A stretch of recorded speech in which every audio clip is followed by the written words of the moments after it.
Qala lin-nabiy sallallahu alaihi wasallam la tahqiranna min al-ma'ruf syai'an walau an talqa akhaka biwajhin taliq. Jangan kamu, maksud hadis, jangan kamu pandang remeh setiap amal soleh yang sekecil-kecilnya. Jangan pandang remeh. Maksudnya apa? Buatlah, walaupun hanya sekadar talqa akhaka biwajhin taliq. Satu riwayat taliq. Jangan kamu pandang remeh untuk bersungguh buat amal soleh sekecil-kecilnya, walaupun hanya sekadar melihat wajah sahabat saudaramu dengan wajah yang senyuman, walaupun dengan senyuman. Senyum, mana jangan kamu ambil remeh amal-amal soleh yang kecil-kecil, walaupun hanya dengan senyum. Buatlah maksudnya. Ada orang anggap, maksudnya ada orang anggap kita ni kalau nak buat amal soleh apa? Tahajud. Kalau kita nak buat amal soleh apa? Sedekah RM100. Kita nak buat amal soleh apa? Baca Quran 1 juzuk. Itu semua bagus amal soleh. Tapi kata Nabi, la tahqiranna minal ma'ruf syai'an. Jangan kamu pandang remeh amal-amal ma'ruf yang soleh yang kecil-kecil, walaupun hanya sekadar kamu melihat wajah saudaramu dengan wajah yang taliq, yang senyum, wajah yang ceria. Subhanallah, Islam ni hebat. Bab senyum pun Nabi ajar. Nabi ni rasul terima wahyu, ketua negara, tapi bab senyum pun Nabi ajar sallallahu alaihi wasallam. Tuan-tuan, kalau jumpa orang yang suka senyum dengan seorang yang muka serius masam, mana yang kita rasa cepat nak mesra?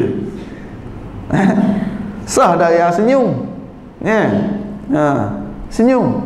Kita masuk kedai, yang layan pelayan, yang senyum, nak beli apa bang? Kita 72 dah umur dipanggil bang juga. Nak beli RM10 jadi RM18. Dengan senyum, dengan cara yang bujuk kan? Kita rasa muda je, ya? Ni tidak. Nak apa pakcik? Kita dah lah muka tak senyum. Communication skill tu, bahasa pilih pun tak tepat. Tapi makna Nabi ajar perkara yang kita yang, tapi masalahnya bab senyum. Sebab itulah saya baca satu, ada dia Carnegie baru dalam buku dia How to Win Friends, Influence People tu, dia bawa satu pepatah Cina. Dia kata satu pepatah Cina sebut, seorang yang kedekut dengan senyuman jangan bercita-cita nak buka kedai. Pepatah Cina. Orang yang susah nak senyum, jangan cita-cita nak buka kedai lah. Nak berniaga macam mana? Nak senyum susah, kan? Tapi itu pepatah Cina. Nabi Muhammad pergi deep lagi dalam. Senyum kepada wajah saudaramu adalah sedekah. Tabassumuka liwajhi akhika sadaqah. Jauh lagi Nabi pergi. Bukan saja nak buka bisnes, dapat profit, dapat benefit, tapi Nabi cerita jauh lagi sebagai dapat pahala sedekah. Bila sedekah, dia akan berkait dengan akhirat sebab nak dapat pahala. Bila akhirat, ia berkait dengan iman. Makna senyum ada kaitan dengan iman. Allah. Jauh lagi Islam ajar ni, kan? Bukan orang yang kerja jaga kaunter, buat marketing, buat sale, nak entertain klien, kasi memang senyum. Jangan kita niat senyum untuk profesional ini saja. Senyum kita biarlah dari iman. Ini yang benarnya menusuk. Ini sebenarnya kita dapat pahala, dapat juga manfaat-manfaat duniawi. Ada tak orang yang jenis senyum profesional? Tuan-tuan tahu tak senyum profesional? Cuba senyum profesional. Orang senyum profesional ni, senyumnya hanya dalam urusan profesionalism dia, dalam bisnes, dalam klien, dalam entertain customer. Dia balik rumah dengan isteri, dialah singa yang paling lapar. Anak-anak yang datang nak panjat, nak bermain, nak suruh dukung. Tadi dengan klien, hayu, lama tak jumpa you. Oi, you nampak muda sekarang. Mana ada senyum? Ini senyum profesional. Bila dengan isteri, dengan anak, dah tak, dia tak jadi, kita kata habit tadi. Dah tak jadi sajiyah, tak datang dari iman, tak datang dari hati. Sebab tu ada orang dia boleh senyum. Lepas tu dia habis buka balik. Dia boleh habis balik, hilang balik. Kan? Oh, subhanallah. Orang yang dah jadi nature, dah jadi pribadi dia begitu sebab dia faham Nabi galakkan, dia menjadi seorang yang orang, sebab tu orang kata senyum banyaknya awet muda. Awet muda. Awet muda. Saya jumpa orang yang dia berumur dah, tapi wajah dia berseri dengan senyuman yang datang dari hati, yang datang dari iman. Jadi ni hebatnya Islam. Jangan kita duduk senyum profesional je, dengan isteri, dengan anak-anak, dengan suami. Oh, kalau yang perempuan lagi hebat, dia kerja kat office tu dengan bos, ya Allah, dia senyum telinga hingga ke telinga. Nak bentang paper, nak proposal pun senyum. Bila naik kereta je suami ambil dengan suami, ya Allah, masang lebih ada cuka.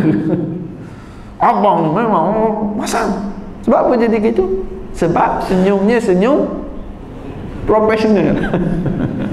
Senyum profesional, senyum kat office je, balik rumah garang. Ya Allah, biar kita ni jadi Ustaz, anak buat hal takkan nak senyum juga. Tu tumpah air ventis saya baru beli, baru dia pecah, tak cukup set dah sekarang, takkan nak senyum. Marah-marah lah, tapi jangan selamanya marah. Selamanya marah.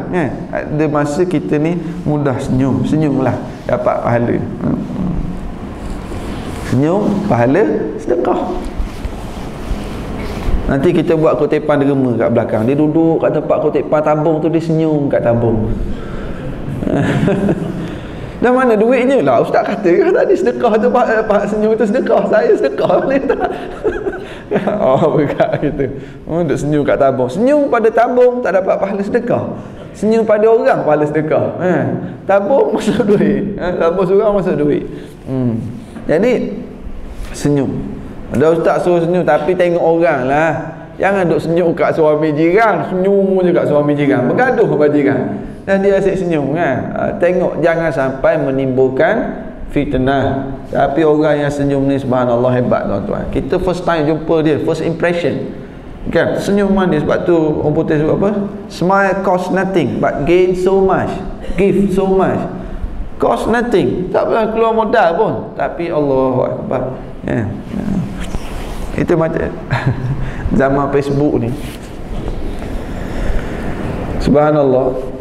Kadang-kadang ialah ada baru ni saya ada program kat Kuantan, ialah tempat-tempat yang agak jauh. Kadang-kadang kita pergi Johor, Kuantan, sekali-sekala pergi kat Melaka. Lepas ceramah, lepas kuliah, salam lah, terima kasih Ustaz, terima kasih. Ada seorang dah, Ustaz, saya friend Facebook. Dia datang dengan muka gini tu. Kita pun macam macam dah lama berkawan kan, dengan senyuman itu. Subhanallah, hebatnya apa yang Islam anjurkan kan. Dia bukan nak cerita hebat Facebook. Tapi dengan senyuman itu kita rasa macam dah mesra, nak tanya lagi, dah tinggal kat mana kan. Subhanallah. Sebab saya memang kalau kat Facebook kita duduk mengarut banyak, saya target budak-budak muda, kita mengarut, gurau apa semua kan. Jadi dia tahu kita ni boleh nak bersembang, nak bergurau. Senyuman itu, subhanallah. Tapi tuan-tuan, pengalaman pertama saya raya haji baru ni. Biasa kalau salam ada yang peluk, selut pipi selut. Baru ni lepas khutbah raya haji kat Terengganu ni, seorang pakcik tu datang cium. Kiri kanan dia cium, tak pernah kena cium dengan Elio semua. Kan ni sayang betul kat ustaz. Subhanallah, dah lah dengan janggut, dengan misal dia kan, dan dia tak cukur dah sunat korban kan. Subhanallah. Tapi nak beritahunya, Islam cara build relationship, ukhuwah, senyuman. Walaupun sebab tu Nabi kata la tahqiranna minal ma'rufi syai'an, jangan kamu pandang remeh sehingga kamu tak bersungguh nak buat perkara-perkara sekecil-kecil, perkara ma'ruf, walaupun dengan senyum. Senyumlah pada wajah, jangan senyum pada mak kita saja. Mak mertua pun kena senyum. Walaupun tahun ni giliran, bukan giliran balik rumah kita. Tahun ni giliran raya rumah mak mertua, senyum. Jangan duk buat muka masam. Giliran raya rumah bapak mertua, senyum kat bapak mertua, pahala tu. Bukan saja kita teka mak mertua, bapak mertua, kita teka pasangan kita, tak kira lah suami ke isteri ke, senyum. Ini perkara-perkara kecil yang Nabi kata jangan kamu pandang remeh. Bahkan ada satu syarikat Jepun Dia ukur tugas operator yang jawab panggilan telefon, dia ukur kadar senyum operator. Operator yang jawab telefon dalam keadaan senyum berbeza dengan operator yang jawab telefon yang tak senyum. Betul tak? Kita, orang yang jawab call kita, kalau dia jawab tu dalam keadaan dia senyum dengan jawab tak senyum, beza tak? Beza. Kita tengok nombor tak kenal. Hello, Assalamualaikum. Beza lah. Tengok nombor kenal. Oh, Haji Bahrum telefon. Kita tengok nombor tu kesenyum je. Assalamualaikum Haji. Lain. Tengok nombor tu kita kenal. Subhanallah. Jadi ini beri senyuman itu beri kesan. Itu buat ibarat jawab telefon tak tengok. Tak tengok. Cakap dalam keadaan senyum ke tak senyum. Sebab itulah cakap Nabi tegur Nabi Muhammad sallallahu alaihi wasallam dalam peristiwa ayat abasa wa tawalla. Nabi dengan orang buta, Abdullah ibnu Ummi Maktum, buta. Nabi abas, agak masam muka sebab rasa terganggu dakwah. Nabi sedang berdakwah dengan pembesar Mekah, dia buta, dia tak tahu. Ya Rasulullah, alimni mimma 'allamaka Allah. Rasulullah ajar saya. Dia tak tahu Nabi sedang dakwah pembesar Mekah. Jadi Nabi rasa sedikit terganggu dakwah, bukan personal isu pun. Nabi agak masam, abasa, masam sikit. Wa tawalla, dan pusing ke arah lain, tak tengok dia. Allah Taala tegur Nabi. Allahu akbar. Bila kita bercakap dengan orang buta, kita masam muka, orang buta rasa hati tak? Tak rasa hati pun. Kita cakap dengan orang buta, duduk sini, dia tengok ke arah lain. Kau dah makan pagi di sini, dia rasa hati tak? Tak.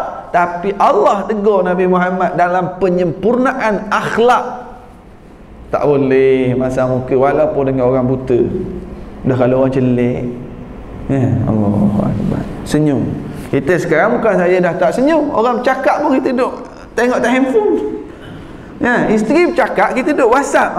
Yelah. Kalau orang lain kita pun kadang-kadang terlupa gitu. Hebatnya Islam dengan wajah yang berseri. Ini pun salah satu bentuk ibadah. Sebab tu Imam Nawawi ambil hadis ni, letak dalam bab banyaknya jalan, banyaknya cara untuk melakukan amal soleh.